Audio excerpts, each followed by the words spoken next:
नमस्कार। जो भी यूपीएससी में एंथ्रोपोलॉजी ऑप्शनल की तैयारी कर रहे हैं, उनके लिए आज हम एक ऐसे रिसोर्स पर बात करने वाले हैं जो गेम चेंजर साबित हो सकता है। जी हाँ, हम बात करेंगे amber and amber lecture series की। तो चलिए इसे समझते हैं।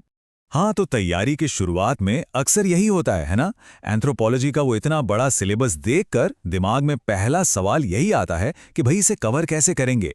ये जो फीलिंग है ना, ये बहुत कॉमन है और ऐसे में सही रास्ता खोजना वाकई मुश्किल लग सकता है। तो सबसे पहले असल चुनौती को ही समझते हैं। देखिए, सिविल सर्विसेज एस्पिरेंट्स के लिए एंथ्रोपोलॉजी ऑप्शनल पर पूरी तरह से पकड़ बनाना सच में किसी बड़े पहाड़ पर चढ़ने जैसा ही है। इसे एक घने जंगल की तरह समझ सकते हैं, जिसके लिए एक अच्छे नक्शे की जरूरत तो पड़ेगी ही।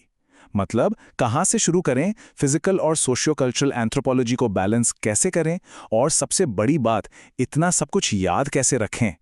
ये सारे सवाल हर एस्पिरेंट के मन में घूमते ही हैं। लेकिन अच्छी खबर यह है कि इस चुनौती से निपटने के लिए आज के समय में बेहतरीन टूल्स मौजूद हैं। तो अब एक ऐसे ही खास रिसोर्स की ओर बढ़ते हैं जो वो ज़रूरी नक्शा बन सकता है। और वो रिसोर्स है amber and amber chapter wise lecture YouTube series. कमाल की बात यह है कि इसे खास तौर पर यूपीएससी एस्पिरेंट्स की ज़रूरतों को ही ध्यान में रखकर डिज़ाइन किया गया है।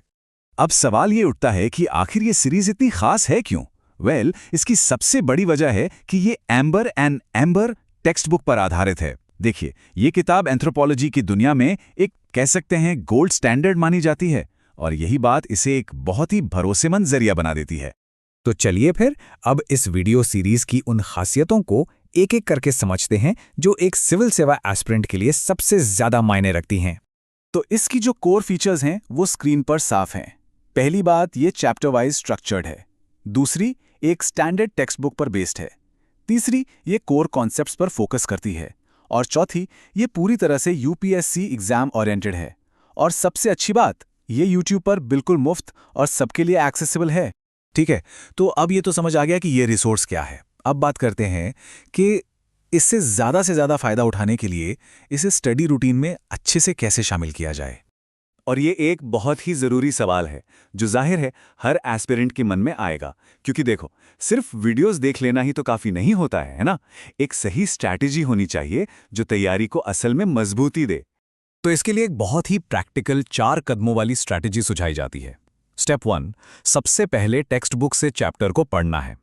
स्टेप 2, फिर उसी चैप्टर का लेक्चर देखना है। स्टेप 3, इसके बाद लेक्चर से जो भी नई जानकारी मिले उसे नोट्स में शामिल करना है। और आखिरी स्टेप, हर कॉन्सेप्ट को यूपीएससी के सिलेबस से सीधे लिंक करके देखना है ताकि ये समझ आए कि थ्योरी को असल सवालों में इस्तेमाल कैसे करना है। इस स्ट्रैटेजी का सबसे बड़ा फायदा पता है क्या है? ये लर्निंग को मल्टी लेवल पर मजबूत करती है। मतलब पहले पढ़ा, फिर सुना और उसके बाद उससे खुद के शब्दों में लिखा। इस प्रोसेस से कॉन्सेप्ट्स दिमाग में एकदम पक्के हो जाते हैं। तो अब हम अपने इस विश्लेषण के आखिरी पड़ाव पर पहुंच गए हैं। अब सवाल ये उठता है कि क्या ये खास टूल हर किसी की पढ़ाई की जरूरतों से मेल खाता है? चलिए इसी को समझते हैं। तो निचोड़ ये है कि ये रिसोर्स उन लोगों के लिए एकदम आइडियल है जिन्हें सिलेबस कवर करने के लिए एक स्ट्रक्चर्ड तरीका चाहिए, जो लोग एक भरोसेमंद किताब को आधार बनाकर पढ़ना पसंद करते हैं, जिन्हें विजुअल और ऑडियो तरीके से कॉन्सेप्ट्स बेहतर समझ आते हैं, और जो अपनी कोर स्टडीज के लिए एक मजबूत सप्लीमेंट की तलाश में है। ऐसे एस्पिरेंट्स के लिए ये लेक्चर सीरीज एक बेहतरीन साथी साबित हो सकती है। और ये जो बात है ना, ये असल में पूरी कहानी बयां कर देती है। एक सही रिसोर्स सिर्फ ये नहीं बताता कि क्या पढ़ना है, बल्कि वो तो ये बताता है कि कैसे पढ़ना है। उसका एक साफ रास्ता दिखाता है, और इतने बड़े सिलेबस के लिए ये बहुत ज़रूरी है।